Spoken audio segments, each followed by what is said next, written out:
What's going on, everybody? We are back. It is the Chiropractic Podcast for students by students. It is the Adjusted Perspective. We are back here with Carson, Eddie, Joe, Gabe, and CJ. Back for another week full of anatomy, physiology, palpation, and adjustment setup. So just going to give you guys a little bit of an update. What's going on in the chiropractic world, some of the things that have been going on this week. And it was a very busy week because we had our Mod Doc Draft. The Mod Doc Draft happened this week. For Carson's try, so there was a lot of elbows flying and guns blazing, and at the end, when the dust settled, it is what it was, I guess you could say. Mm-hmm. But yeah, so we had a pretty big week with some of that stuff. Everything else, nothing too crazy coming up. I know everyone here is getting ready for the motion palpation. What's it called? Adjustathon. So Carson, if you want to talk about that a little bit, we can kind of put it out there for anybody who's listening. Yeah. So the Adjustathon is happening at the end of this month. The Adjustathon is MPI's big seminar. They call it the Super Bowl of adjusting. So this is Motion Palpation's biggest seminar of the year. They meet once a year in Kansas City at Cleveland University. So we have a pretty decent-sized group going, and we usually have, anywhere from 20 to 50 students from each of the universities or each of the chiropractic schools across the country there. So it is a fun weekend, lots of palpation, lots of adjusting. Docs from all over the country are coming in, and they're each pretty much demonstrating some of their better moves. So it's a fun weekend. Looking forward to it. How, if someone wanted to go to this event, how would they sign up for it? Where can they find more information? Yeah, so you can find more information at motionpalpation.org. That is motionpalpation.org. That's the MPI website. They have all the seminar information. You can sign up right from the website. Yeah, on the Instagram too. I think it's Motion Palpation Institute on Instagram, so you can find it one of those two ways. Fantastic. Yeah, I don't think you guys are going to find a better collection of docs anywhere else in the country for something like chiropractic. Obviously, Leonard Faye should be there. Yeah, Leonard Faye will be there this year. We talk about him often, but he was the one who originally started the Motion Palpation Institute, so he will be making a guest appearance, and you will be able to meet him and talk to him if you're there. So.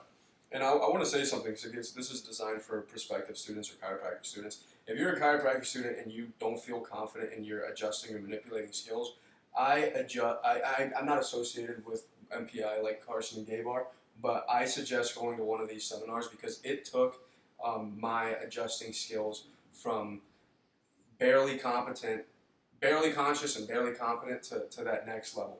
And these docs here, they've done rep after rep after rep. They know how to teach it, and it's really if they come to any chiropractic college by you, I suggest putting the money down and going, because it's you get more reps in that one weekend that you do probably in your entire time at chiropractic school. Yeah. So it's a great seminar. Yeah, we normally talk about with students in club. We always kind of talk about our seminars, and we know that sometimes they can be especially for students, they can be a little bit more expensive. Abby always says a great thing with this.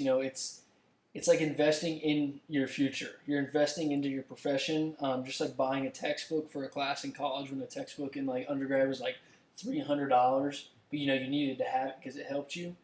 That's how we kind of to view these seminars. Is you're really investing in yourself to become a better chiropractor. And I think everyone here has attended one MPI seminar, and you guys can agree or disagree, but I know for me, and I know I've talked to Carson about it, when I leave those seminars, I do feel like I'm levels above prior to where I was. So, I think they're great, and, I'm sure that you guys would have a similar... And I will add, for any students that are unaware of how the seminar world works, you do get to actually adjust at these seminars, which is really cool, especially if you're early on in your education. Yeah, under the license of the doctor. Under the license of the doctor. So I was going to clarify that, but you do get to practice, adjusting under the license of the doctor that is holding the seminar. So we don't get to do that outside of the seminar world or outside of the student clinic. So it is a cool opportunity for students to actually be able to practice these setups that we practice. You actually get to follow through with it at the seminar, which is a huge opportunity as a student. So. And the number one thing that's going to get you better is reps, right? The number one thing that's going to get you better is practicing over and over and over again, right? It's 500 reps to become somewhat conscious, and then 500 reps to become somewhat competent. And you get to practice on a whole bunch of different body types. They're going to force you to hang out with people that you don't know, and it's really just a wonderful thing that motion palpation is going on. Yeah, and it's also like important to note that for students that are watching this, Carson kind of started talking about how the whole seminar world works. A big thing to remember is these seminars are somewhat expensive right now. Once you graduate and you are no longer a student, you lose a pretty large discount that they give us. And that kind of goes for, every seminar, not just MPI. And equipment, too. Yeah. So, if you want to wait until you're a doc, that's great, but just remember it's going to cost a whole lot more than it is for a student. Yeah. I think getting to these seminars while you guys are still young in your chiropractic journey, not only important for just like setting up that skill set to set yourself up for success in the future, but some of these docs just may not be around doing this kind of stuff for much longer. Obviously, I think Leonard Faye is like 92, but he is one of those trailblazing doctors that really helped the profession out a lot, and he's really helped people all over the world. And when we're doing a podcast like this, obviously we're finding research, talking about our experiences, our very limited experiences, but we're pretty limited in terms of the kind of information that we can give you, and obviously we try our best, but some of the stuff we say just isn't to the caliber or said in the right way that or said as well as some of these docs can say, and that's kind of a great segue for what I want to get into for the very first thing we're going to do in this podcast. So before we get into the cervical-thoracic junction and the anatomy and the palpation and the adjustment setups and the research, we're going to play a clip by Leonard Faye. So Leonard Faye went on the Exploring Chiropractic podcast. You guys can find that on Apple Podcasts, as well as, what's the other one called? Spotify. So we're going to play this clip. It's about a minute and a half. We're going to have a little roundtable discussion about it. And then Eddie's going to get us started with the anatomy for the CT junction. This is something that I actually had posted on my personal Instagram page. So if you guys follow me at CJ Pachaka, I am attached to the Adjusted Perspective page. You guys can go into my reel or my story highlights and be able to see this video, but we will link it in another video for another Instagram post and a YouTube reel. But without further ado, we're going to get started with this clip from Leonard Faye talking about chiropractic research and the CT junction. But I'm very familiar with the research at RAND, and I know that they've abandoned the RCT model for chiropractic. We do too much, and you can't isolate one thing and say, oh, cervical manipulation is no damn good for headaches. Well, that's not what I do. So it's comparing, to me, that's apples and oranges. I never adjust anybody's neck until I have the upper thoracics gliding anterior in cervical extension, laterally bending in cervical rotation.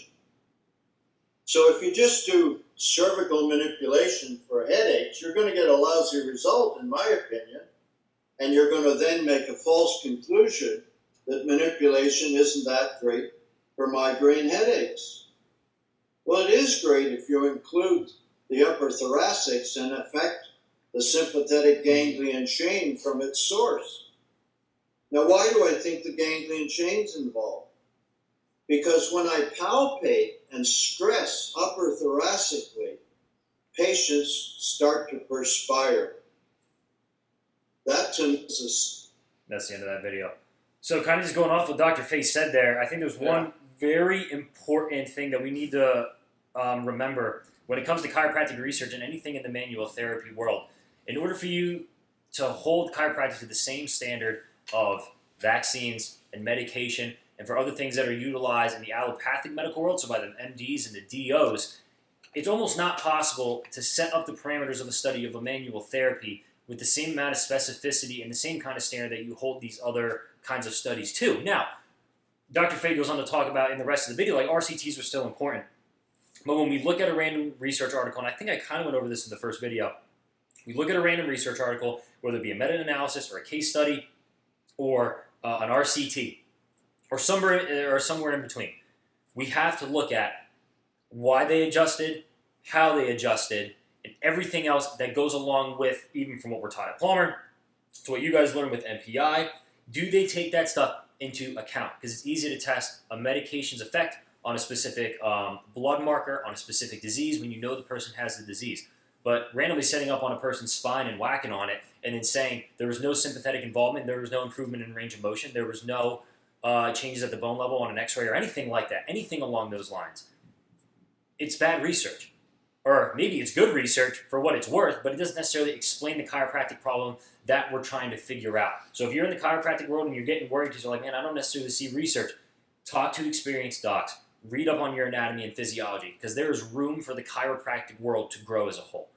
The 100%. impact that you make on your patients is going to decipher whether you are an evidence-based practitioner or not because you're getting patients better. Now, is everything that you do with an adjustment, with your other kinds of manual therapy, with your active therapy, with your exercise prescription, is that all the reason why the person's getting better? Maybe not, but you're going to have to discern and you're going to have to figure that out as a practitioner when you're working with each of your individual patients. But trying to base your whole philosophy off of one RCT that randomly looked at one aspect of chiropractic and then it didn't find a correlation. They're like, hey, we've seen chiropractic work, we know it works, so you got to go out and figure it out for yourself sometimes. Yeah, and then one of the things that we talk about in clinic a lot, we talk about in our own discussions, is that it's almost dang near impossible to do a double-blind, placebo-controlled, randomized control trial for a chiropractic manipulation. The closest that you can get to it is maybe activator. That's why like some people will claim that activator is the most well-researched technique.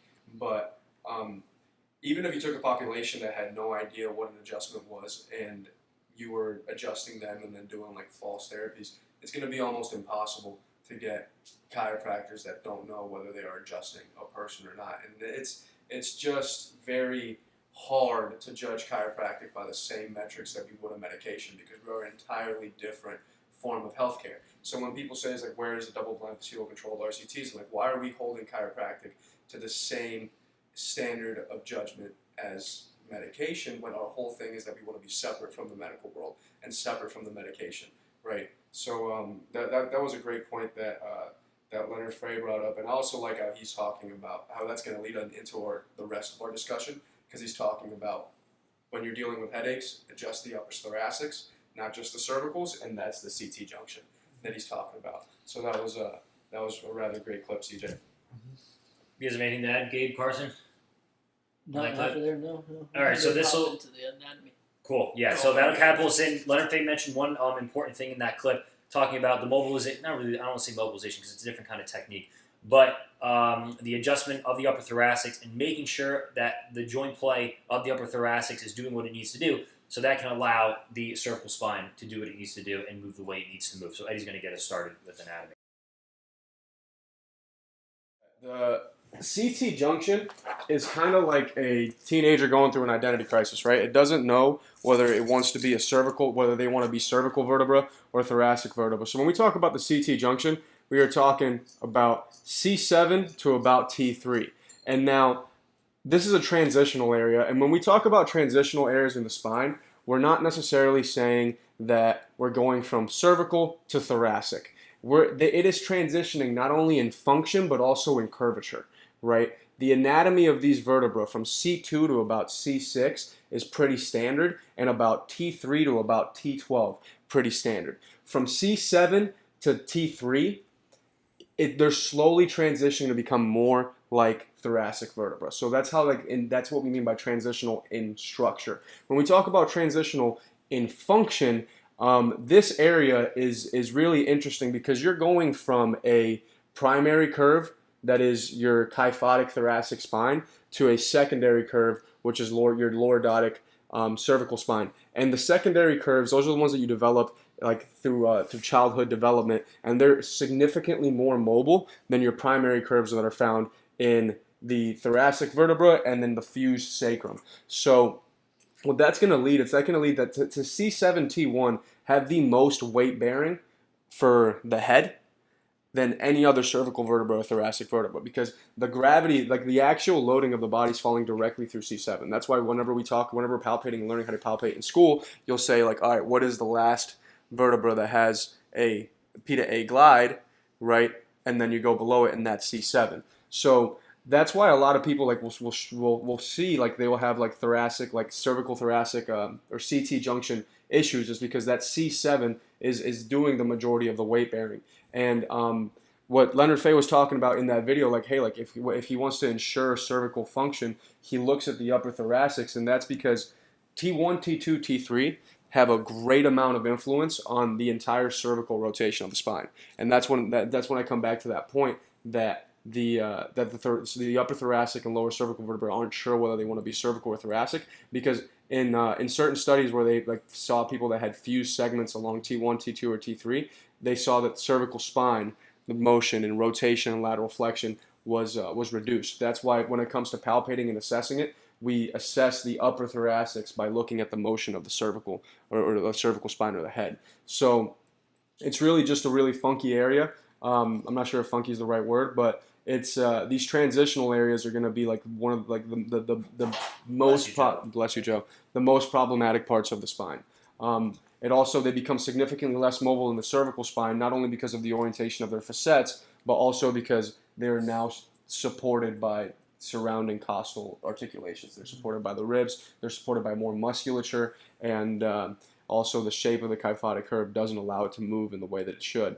I think any well-experienced chiropractor will tell you that most people, when they present with a neck issue, right, the problem isn't going to be anywhere from C6 to C1, right? Maybe occiput, right? But the problem is going to be C7, T1, T3, right? Most people have issues here in this transitional area, and that's because it's undergoing a lot of stress due to, one, the transition of the secondary to primary curve, which forces it to bear a lot more weight than any other vertebra above it, and then also because it's even though it's a lot less mobile than the cervical vertebra, it's still expected to assist in cervical rotation, lateral flexion, P to A glide, all sorts of different things. So that being able to efficiently assess and adjust or manipulate this area of the spine is a key skill that all chiropractors need to have.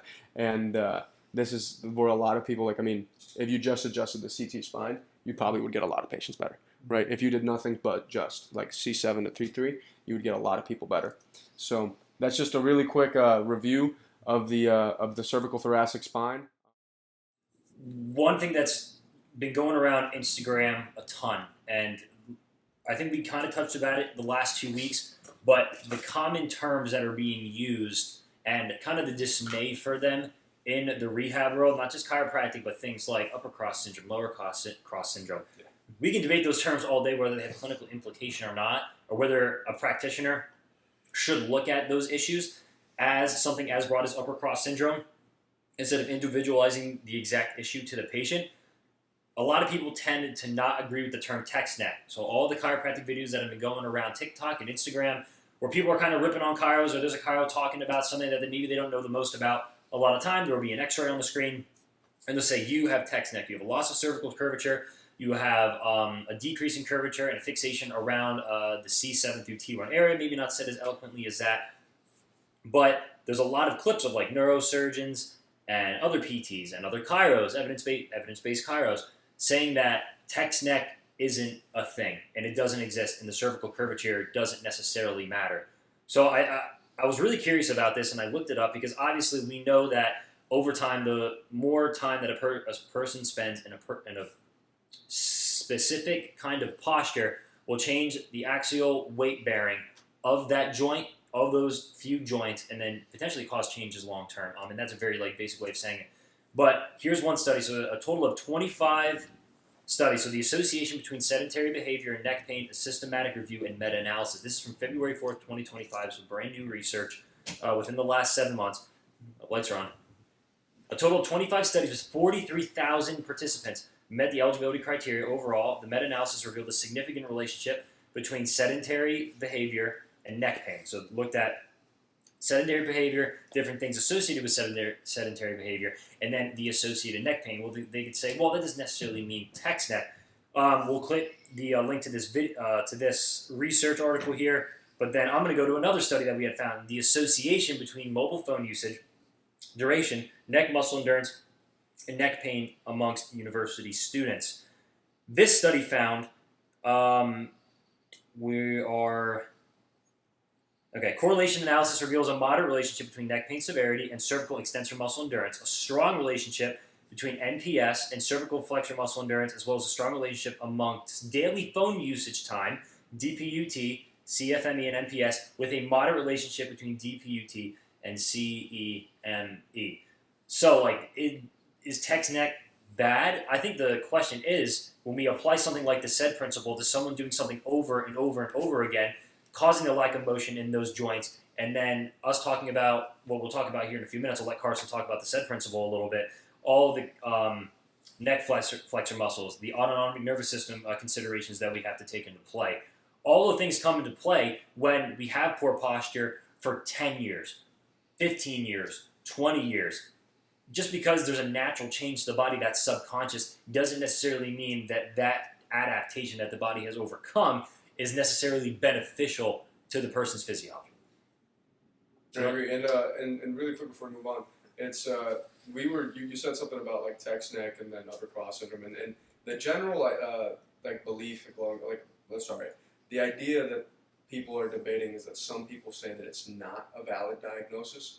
Correct? They just say it's not a thing, It's period. not a thing, which is so weird to me because if you can show similar symptoms and similar patterns of dysfunction, hypertension, like weak versus inhibited versus facilitated muscles, and then you see it across populations that, are, like you said, are doing the same like lifestyle things. How is that something that we want to throw away as irrelevant, right? Like how is that something that the neurosurgeons or the PTs or the orthopedic surgeons want to say that it's not a valid diagnosis when we know that we can help them through different strengthening exercises, different stretches, and then most importantly through manipulation. Yeah, and we don't, and I want everyone else to understand, we don't necessarily see a person with text neck and we already have this plan of adjustment like in our head. Like we're going to treat this person very specifically for text neck. No, it's going to base off of our palpation findings Or orthos. and everything else that we find with the patient.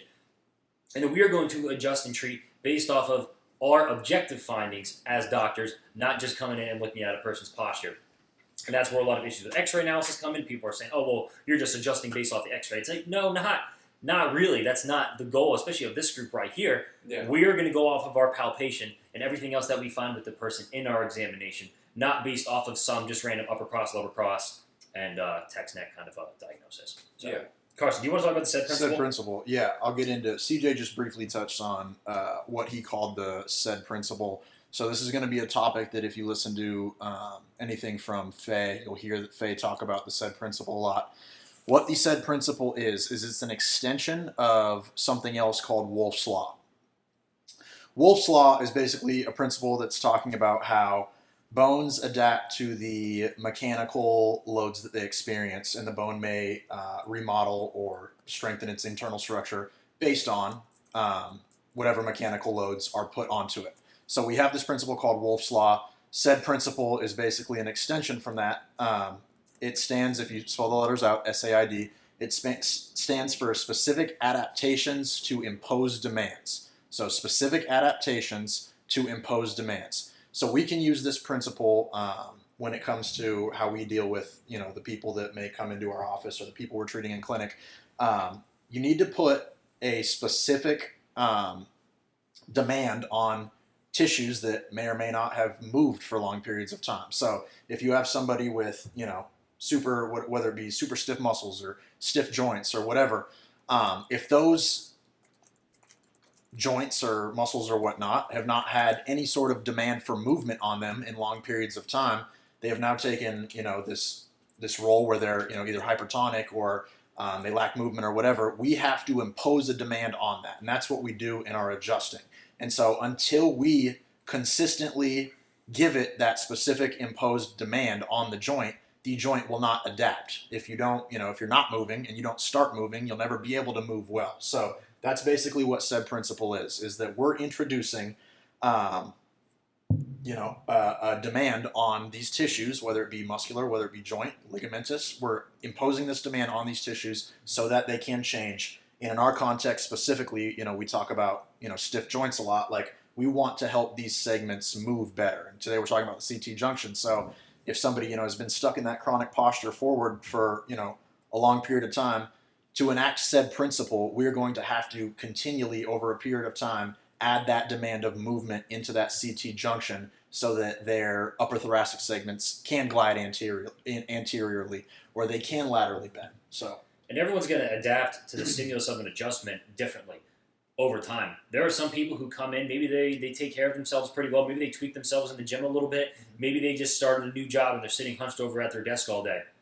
Again, none of those things I just said were a diagnosis to say we have to treat that. Like, we treat a person who's sitting in their office.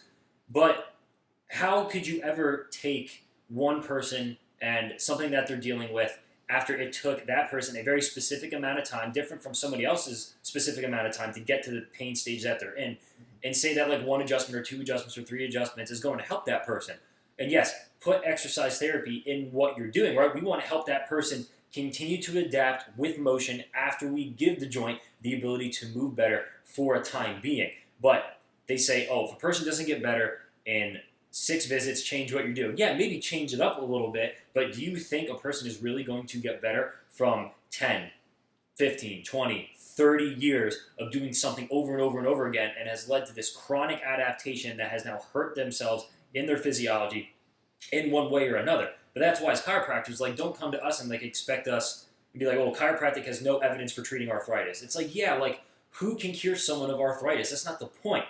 Get the joints moving and keep them moving over time. They say, well, chiropractors, they lure you in with an adjustment, they don't do exercise, so now you're just dependent on the person and their adjustment. A person with arthritis is going to be dependent on some kind of treatment for the rest of their life. But do you want to be able to move better, play with your grandkids, go on vacation with your family and not be a burden, or do you want to be stuck looking at the ground? Yeah. Now, I don't necessarily have research to back up what I just said, but we have 100 years of doctors working continuously with patients that have written this stuff down on a case-by-case case study kind of analysis, and have come up with these protocols, and not really even protocol based off technique, but what can we do for these patients that are in chronic pain to keep them moving better, right? And again, depends chiropractor to chiropractor, right? Maybe someone's trying to scam you, I don't know, but we as chiropractors are not going to be able to treat you like a medication is going to treat you. It's going to take time, it's going to take effort, it's going to take some cooperation too. We need to adjust. We need to adjust to make the segments and the joint segments move, and then we need to give you some exercise to keep those moving, add in nutrition and supplementation and anything else a person may need in order to help them move. Yeah, That's really 100%. good. Yeah. All right, so one thing that we'll just get to with the anatomy here, I have one piece of research that I want to bring up with this. I'm not going to get into the autonomic stuff today. I think that deserves like its own video, talk about like autonomic sympathetic function and facilitation. Yeah. I'm doing a little bit of research on that, so I'll keep you guys updated as we move along with there. One study in particular that I've been looking at now for a couple of months that I really, really like, when we talk about the effects of manipulation and adjustment on the CT junction, there are certain transitional segments in the body that are going to provide the most physiologic, I guess, bang for your buck, highest physiologic response to adjusting that area, right? Not every joint segment, or joint unit, whatever you want to call it, provides the same kind of like bang for buck. Okay, it's not going to provide all the same. So the CT junction, there's a lot of things that are going on in that area. You have the connection of the major muscles of the neck, the reflex is connected to C7. You have the beginning of the sympathetic and autonomic chain at T1, and then at C6 through T1, it varies from patient to patient or person to person. You have the stellate ganglia, which has a lot to do with regulating blood pressure and having certain things to do with musculature and everything else.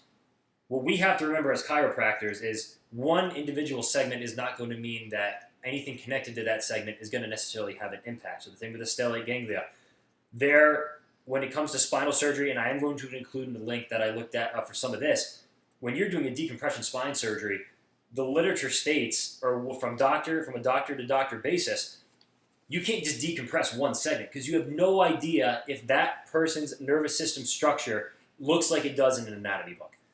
Because the anatomical variance of different nerves connecting to different places, maybe connecting to those organs differently, is going to impact how a treatment to that area or how a surgery to that area will respond. So we have to remember that when we adjust these areas, there is a chance that it could relax something, that it could have another kind of effect. But overall, the biggest effect that I see from these articles, and this article, it is, Groel, Conway, and Herzog, reflex responses of neck, back, and limb muscles to high velocity. Some of the findings of it were Reflex responses after cervical SMT were typically present in all neck and most back muscles, whereas responses in the outlets to the arm and leg were less frequent. This trend was similar, although decreased in magnitude, after thoracic SMT. Conclusion. Reflex responses were greatest after upper cervical SMT and lowest with thoracic SMT. Moving on. Furthermore, specifically, reflex responses were greatest after lower cervical SMT at C7 and lowest after thoracic SMT. So, greatest after lower cervical and lowest after thoracic SMT. More specifically, T4. There was a systematic activation of areas distal to the target site, supporting the literature that manual SMT may have both a local and non-local effect. I talked a little bit last week about the neurotransmitter response, CGNR, stuff like CGNRP, substance P, causing neurogenic inflammation, going up, communicating with the prefrontal cortex, come back down. We can talk about that in another video. But just because you feel a restriction in that C5, the biggest and most important area of the cervical-thoracic junction is going to be, more than likely, that C7 and T1 segment. But the reflexes of those muscles and the inflammatory response of the other things I just talked about don't necessarily improve without the proper movement of the thoracic spine. So again, we palpate, we figure out what we need to do, and we adjust.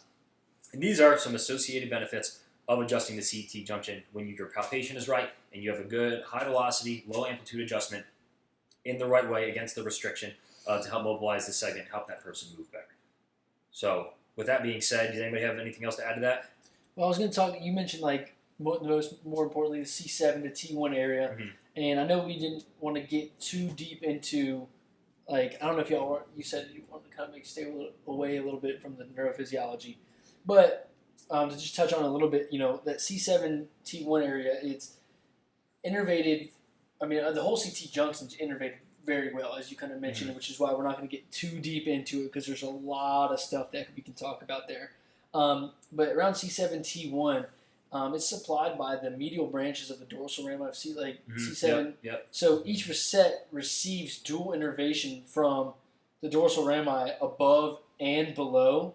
So that's why, I know we always talk about the CT between ourselves as a big area, because that is the reason why you're going to have a lot of symptoms and irritation spread. So what are the referral patterns? You have referral into upper traps, the shoulder. It can refer to a lot of areas. And I want to touch on that because when we're showing you later, when you have a patient come in, there's a lot of room for misdiagnosis, because if you're focusing, what they always say, don't chase the pain. If we're focusing on that pain area of the shoulder or of that mid-back area, and we're not looking more towards the CT, we're only focusing where that pain is, you could lead to misdiagnosis and begin treating the wrong area and not getting to the root of the problem. Yeah. Yep. I have a one thing that I wrote down on our research notes here. Ongoing fixation keeps nociceptors active. The continuing low-level release of substance P and CGRP. This fosters local neurogenic inflammation and contributes to systemic inflammatory load. The spinal cord and brain interpreted as persistent danger, keeping the glia activated in central neuroinflammation. Just because we have an issue at one facet with the dual innervation of that meniscoid joint doesn't necessarily mean that there's going to be pain only existing at that insert associated vertebrae here with the injured facets. That can lead to chronic neck and shoulder pain, tension headaches, thoracic outlet symptoms, and exacerbation of autoimmune or inflammatory conditions. And whether you like it or not, there is some research that goes and it shows that. So you can't limit chiropractic to just, all right, does chiropractic help facet syndrome? That's the wrong question to ask, because we're not evaluating for facet syndrome necessarily, right? That doesn't, just because there's an issue with a facet in one area doesn't mean it holds the criteria for us to adjust. What kind of restriction or fixation is going on in that area? Does it exist in all planes of motion? And do we think it's going to have a physiological impact on the area that we adjust? And then you can have everything else like posture analysis, heat analysis, instrumentation, x-ray, all that kind of stuff. But overall, is it moving? And is it moving in all planes? Does it fit the criteria for us to adjust? And we're going to adjust, right? Because we're not surgeons. We're not going to go in and, you have an issue at this disc. We know how to treat that, so we're just going to go in and do our disc protocol. That's not necessarily why or how adjustment works. Yep. Yeah. Anything else there? I think the with how the adjustment works, just quickly, because I did actually have you kind of just went right into my notes that I have. Cool. The adjustment that we how we look at it is it acts almost like a reset. So, you're stimulating type 1 and type 2 mechanoreceptors, which are then going to inhibit the nociceptive pathways. Yep. You're giving that area or that specific joint that rapid stretch, which is then going to work on gamma motor system modulation, improving muscle tone, the muscle tone balance. And then you're also going to have like improved afferent input, which is going to kind of help recalibrate like our sensory motor integration. So that's kind of like why I think we all do what we do and why we feel it's so important, because I mean, with all of that, you're going to see benefits to it. Yeah.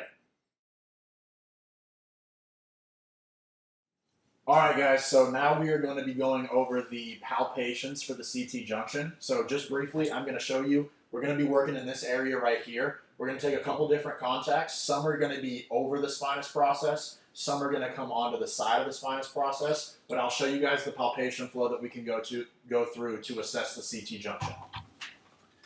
So I've got my patient on the edge of the table like we have in our general scan position for the spine. As I'm running through my general scan, I can do just this very basic palpation up through the spine to just feel generally how is the spine feeling in the CT junction area. So that is shown by my raptor claw on top, and I've got my soft fist, and I'm working my way up through the spine, and I'm just getting an indication of how well the spine is moving through here. So you may feel a lot of mobility, you may feel some stiffness in there, and so if we feel those real stiff joints from that general position, we can go into our more specific palpations for the CT junction. So we'll be working in this chunk of spine right here. The first thing I'm going to do is check for flexion and extension. So to do this, I just want to get a little closer to CJ so that I can use this top hand as a guide for where I want to move his head for these various palpations. So I'll take this contact right on top of his head. I don't really want to just like grab like this or grab with these finger contacts. I kind of just want to drape my hand over his head like this. This way I have full control of where the cervical spine and the CT junction are moving. So I'm going to take my hand right here, whatever hand you want to palpate with, I'm going to place it right over the spinous processes in the CT junction. I'm just going to pull CJ's head back just like this. I just want to note real quick, there's a difference between only extending his upper cervical spine, which may look like that, and really getting down into the CT junction. So we really want to make sure we're extending through the CT junction. So I might need to briefly pull CJ's head back a little bit and then extend it back. And then extend it back. And what I should be feeling for here is I should feel those spinous processes glide anteriorly. If they're not gliding anteriorly and it feels real stiff and you're not feeling any of those spinous processes coming together, that could indicate that he's not extending well through his CT junction. So right after we do that, if we want to, we can also feel for the flexion and we can feel the spinous processes separate is what we should be feeling. After we do flexion extension, we can go right into our lateral bend and our rotation. Instead of having the thumb right over the spinous process, we just want to slide the thumb slightly off till we're on the side of the spinous process. From here, I slide my thumb off to the side, and I can just challenge his head in that lateral bend, and then I can go right into rotation. What I should be feeling is those spinous processes should be moving away from my finger. So you think about it like, if this is my head, these are the spinous processes coming out behind. If I turn my head to the left, the spinous processes are going to go away. So I should be feeling those move away. When I get to that end range of motion, I just want to challenge that joint for that joint play. I'm seeing the integrity of the joint play at the end range of motion, not when he's in neutral. So I'll get him here. I can laterally bend, joint play, rotation, joint play. And I would flip and I would do the exact same thing on this side. So I'd go lateral bend and then I'd go rotation. And I'm just challenging the joint at the end range of motion for that joint play. So that's how we would assess it from the seated position. This can be done if a patient's sitting in a chair. I could stand behind and do this, but we can do it quickly when we're already in our general scan position to just knock out multiple palpations right in a row. Additionally, I can have CJ laying on his side, and I'm going to have him facing me in this video. This can be a really good way to offload the musculature in the cervical and upper thoracic spine. If your patient has a hard time allowing you to take them through those ranges of motion in those joint play palpations from the seated position, this can be a really good way to just offset all that musculature so you are in complete control of the movement of the spine. To do this, this is going to be a little bit of a closer doctor to patient palpation. So make sure you're obviously using some critical thinking and thought process with what type of patient you are doing this palpation on and whether or not they're comfortable with you being uptight and close to them to do this palpation. So I'm going to have CJ pick up his head and I'm going to rest his head right on my forearm right here. I want my hand to be scooping around the back of his head, but his head resting on my forearm. I'm going to be using this hand to take his head through multiple ranges of motion so I can feel that CT junction. My other hand is going to be palpating right over the CT to see if we have that joint play and that range of motion in that area. So I would ask CJ, can you please lift up your head for me? When he does that, I'm taking my arm and I'm having him rest his full head weight right onto my forearm. I need to make sure that I'm not herky-jerky with my left arm and that he feels stable and comfortable so that he can give me the full weight of his head. So I've got him here. My other hand will be right over the spinous processes of the CT junction. I can check for extension here, so I can move into extension, and when I get to that end range of motion, then I can challenge that joint for the joint play. So end range of motion, and then I'm challenging with this hand for that joint play. I can also feel for the flexion, do those spinous processes come apart, and then additionally I can feel for lateral bend. When I bring it up, I should feel the spinous processes move away from me, and I can challenge them down. So lateral bend, I'm challenging for that joint play, and then our third range of motion is that rotation. To do the rotation, I want to rotate his head this way. I'm kind of standing up a little bit. I've got his head rotated, and then finally I'm challenging those CT junction segments. So this can be a quick way to see generally, are the spinous processes moving how they should, but also when we take it to that end range of motion, we can use this palpating hand to challenge and feel for that joint play that we want in healthy moving joints. If we find restriction in any one of those ranges of motion, we will set up one of several adjustments that we will show you guys right now to restore that joint function in that area. So without further ado, we will get into the adjustments.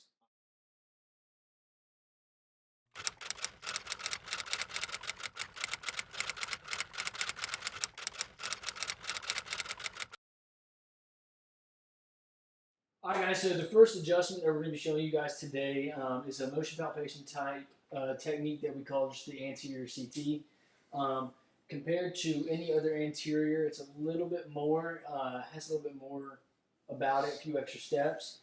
So it can be a little bit tricky if like you're just starting to learn it.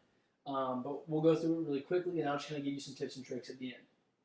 So first, I want to have patient position talked about first. I want him laying supine. Just laying down like a normal standard anterior. Now I'm going to have him kind of do arms across arms, but this is how you'd set up for a standard anterior.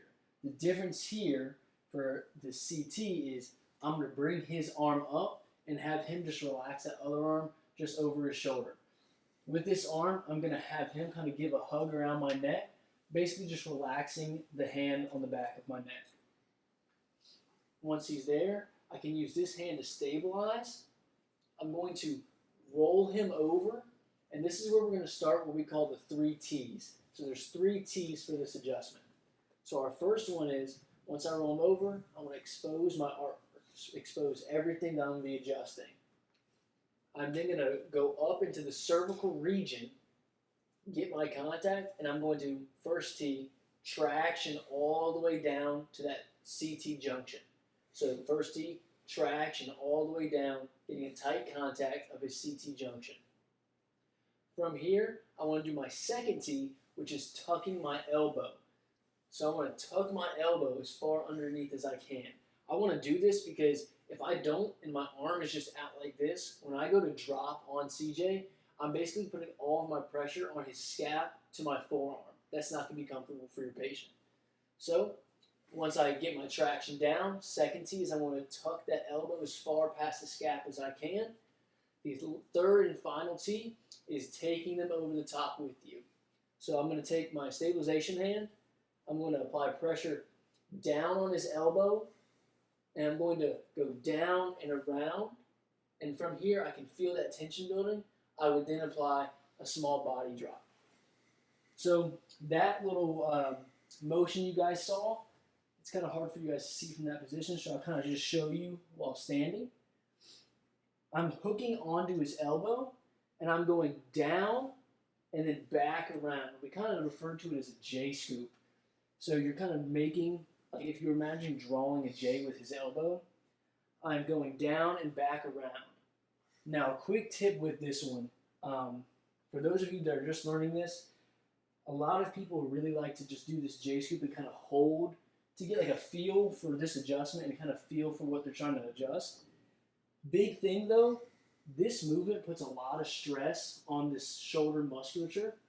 So when you're sitting here pulling down and then holding them in that spot, if I hold somebody for too long, it's going to start to really hurt in this area because I'm stretching all of this stuff in the shoulder, and that's just going to be really uncomfortable. So as students, this adjustment is supposed to be really quick. You're supposed to take them over the top, quick, drop, and then release. So when you are practicing, just keep that in mind. You just want to make sure that you're just getting this J scoop over, kind of just relax, and just you can keep doing it to get the feel, but don't do the motion and then hold them there to get the feel. But that right there is just pretty much the CT anterior. I know it's a little bit trickier than your normal anteriors that you have probably learned, but if you just practice those 3 T's, you'll definitely be able to get a hang of this pretty quickly. So next we're going to be going over, I think, HOT, and Joe's going to be teaching that. All right, guys, I'm going to be teaching what we call a head of table CT. This is one of my go-tos to adjust this CT junction. So patient position is prone. This headpiece is slightly deflected to put his head into flexion. I'm going to be, my contact hand is going to be like this, and this is what we call the knife edge. I'm going to contact with this. So I'm going to start kind of like on this lower trap, and I'm going to tissue pull up to get some of that trap musculature out of the way, especially on a guy like CJ who has a good bit of muscle here. So now I'm contacting the CT junction. With this hand, I could either manually roll him over like this, or I could say, turn your head away from me real quick, and then I could bring in some traction. And so my thrust with this hand is going to be shooting directly towards this opposite armpit. And with this hand, I'm going to be doing just a tiny bit of a counter thrust. So it's going to be about like 90% with this actual contact hand, 10% like this. You want to make sure you're not like whipping this hand across like that. That's where you can like injure the patient, like a strain or something like that. So from the beginning, it's going to look like this. And then I would thrust into the patient's opposite armpit. And that's going to be the head of table CT. All right, guys, I'm going to be showing you the third adjustment setup now. So now we're going to be doing something that is abbreviated as MTM. Some call it modified thumb move. I like to shorten it and just call it the thumb move. This can be a really good adjustment if you want to get coupled motion into the cervical-thoracic junction. One kind of aspect of this adjustment that is not typically thought about since we have the patient rotating their head is you actually get a lot of end range extension in this adjustment. This can be a really good adjustment for any of your patients that have a hard time with those upper thoracics gliding anteriorly. We can get that patient to the setup position where we have full end range extension of their cervico-thoracic junction, even more so than many of the other movements that we've shown. So if extension is your issue here, this can be one of the best adjustments you can do for that region. So for patient setup, we've got him prone. We can have the headpiece neutral. You can have it slightly deflected if you want. My preference is to have a neutral headpiece. But to get the patient set up, we want to have them take their arms and tuck them under the hips right here. So I would have my patient take the arms, tuck them under the hips. This way we just pull the traps out of the way a little bit instead of having them crowded up in this neck region right here. For this adjustment, we're going to take this scissored stance, and we want to be really athletic with how we're standing. So I'm going to take a nice athletic, wide scissored stance, and I've got all my weight up here on the left leg. For my contact hand, I'm going to take my top hand. It's going to go right over the trap, and I'm going to put my thumb right on top of the spinous process. I'm not going to go onto the side and dig into the spinous process. If it's sitting right here, I want to take the trap with my hand right here, and I want to set my thumb right over top of the spinous process. You'll see why when the patient turns their head, we get that extension if we are over the top of the spinous process. So I get my hand right here. From here, I'm going to have my patient turn his head the opposite direction. So I'll tell CJ, turn your head and look to this right shoulder right here. As soon as he has that head turned, I can feel his spinous process right underneath my thumb. My opposite hand is going to be my stabilizing hand, and what I'm going to do is I'm going to make an L with my hand right here. It's going to go right around the ear. So what I want to feel for in this thenar area is my thenar pad right on that mastoid. I'm going to be using that mastoid as leverage to traction the head up. So I've got my contact hand right over this, right on top of the spinous process. I've got my stabilizing hand right over the ear making an L, and I'm going to traction up. I want to make sure that this elbow for my thrust drops down to a parallel level to the ground. So we don't want to be up here and trying to thrust this way. We want to drop that forearm down parallel to the ground. We want to traction up the head, and at the same time, we're just going to be tractioning, and I'm going to be feeding into the joint until I can feel the end range of that extension. So I'm tractioning straight up, tractioning up the head, feeding in this hand to the end range of extension, and then as soon as I get to that end range, I want to do what Dr. Brett Winchester says is the type of thrust you want is you want to be a wrecking ball through a millimeter of space. So we want to take all that tension out of that joint and get to that joint end range where we're blocking up against that joint blockage, and then we're going to thrust through forcefully, but not a long thrust. It's going to be a quick, short thrust, wrecking ball through a millimeter of space. So if we were doing the adjustment, we would traction up, drop that elbow, and then finally get real close to the patient, and we'd give a short thrust across, and that is how we do the thumb move. Alright guys, now I'm going to teach a diversified pisiform adjustment similar to how Carson just taught the modified thumb move or the thumb move. This is going to be using a spinous process contact. In this case, we're going to be standing opposite of the side that we want to contact. So, let's say I want to adjust a T1, right? I'm going to stand opposite of the contact, so opposite of the side of the spinous that I'm going to be standing. I'm going to be using a fleshy pisiform to apply my thrust, and this is going to be my contact point. And this, similar to the other adjustments that we have taught, CJ, the patient's going to be turning their head, or we can turn them for them, but regardless, they're going to be turning their head towards me. So diversified pisiform, doctor's pocket, DP, think that that way. So in this case, CJ, turn your head back to normal. You're going to set your contact first. So you're going to tissue pull from lateral to medial, place your contact, and then this is also called a 45-45 because your hand will be at a 45-degree angle here and here. And then from there, CJ, please turn your head, right? At this point, I'm going to stabilize at the top of the head, and I'm going to traction up a little bit, and then the thrust is just straight down across the opposite shoulder, right? This way.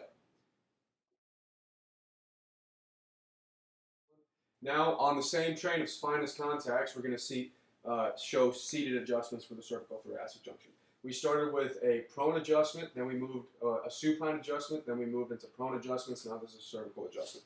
This is a Gonstead move on a cervical chair, right? With this one, we're going to be thrusting across the opposite shoulder and down due to the disc plane line. So we're going to be contacting the spinous process. We're going to stand at that 45-degree angle in which we want our thrust to follow because we want our elbow, wrist, hand, body all pointing in the direction that we're going to be adjusting. So let's say we want to come here and adjust that C7, that sexy C7 vertebral prominence.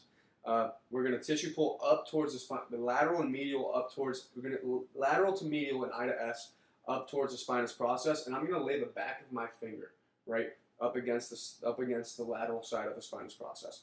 From there, I'm going to tuck the patient's chin, and I'm going to keep pushing P to A. I'm going to relax it back to neutral. I'm going to bring his chin down towards my thumb, and then from there stabilize across the opposite side, and then the thrust is like a wrist punch, right? I'm going to come in, push, push, push, and once I'm at end range, from there it's a wrist punch down towards the opposite shoulder, opposite axilla, right? That is the spinous process contact to do this adjustment. You can also use a lamina pedicle junction contact to do these adjustments. This one is just going to change the contact a little bit more. So instead of using that tip of your finger, you're going to move down here towards the 7-8, and you're going to be placing your finger on the lamp head. And then from there, again, you're going to bring the patient towards you, right? Laterally bend away, and then from there, the thrust is still down towards the opposite shoulder, right? So in the cervical chair, we have two different contacts: spinous process, lamina pedicle junction. Regardless, you're accomplishing the same thing. All right, guys, that's all we have for you today. We talked about the cervical-thoracic junction. We started off with a video. We talked about the anatomy, the palpation, and then finally the setups. Any of the research that we talked about in this podcast is going to be linked for you at the bottom of the description and YouTube video, as well as on Instagram. Keep a lookout for Instagram Reels, YouTube Shorts. We're going to be posting this video here within the next week. If you guys want to see anything, please DM us. Let us know. You can reach out to us individually, personally, on our social media platforms. Give us all a follow, like, comment, subscribe on the YouTube video. This has been The Adjusted Perspective. Carson, Joe, Eddie, Gabe, CJ. We'll see you next week. Peace.